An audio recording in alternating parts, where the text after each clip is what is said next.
Тажен и трагичен е настанот во кој гледаме едно брутално убиство што го извршува припадник на полицијата. Меѓутоа, тука има и неколку други моменти кои јавноста мора да ги земе предвид. А тоа е дека стандардите со кои се одбираат полициските службеници во изминатиот период и во текот на владењето на претходната власт беа многу изместени. Едноставно критериумот во најголем број случаи беше партиска припадност и послушност кон владеачката партија, односно владеачките партии ВМРО, ДПМН и ДУИ.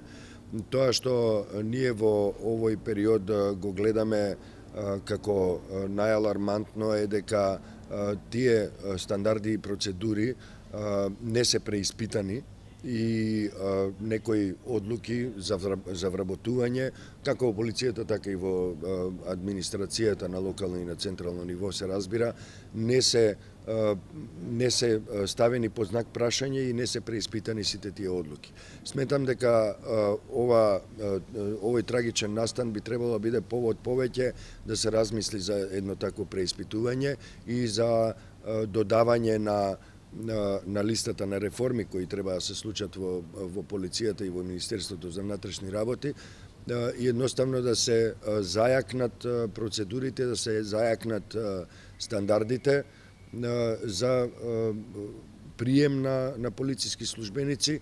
Од друга страна гледано, мора да се земе предвид дека полициските службеници се исто така и човечки битија кои имаат своји приватни животи и за жал тие имаат и огнено оружје.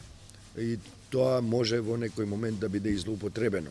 Мора да се зајакнат и процедурите кои се однесуваат на употреба, односно злоупотреба на службеното оружје, како во оваа институција, така и во сите други институции каде што е инволвирано оружјето, се разбира и во доменот на цивилното поседување на оружјето, зашто многу често сме зборувале и во минатото, мора да се зајакнат. Ова е трагичен настан кој не замислува сите и ги ужаснува граѓанките и граѓаните, но сепак мора да оставиме на институциите ова да го решат на начин кој е брз, ефикасен и законски.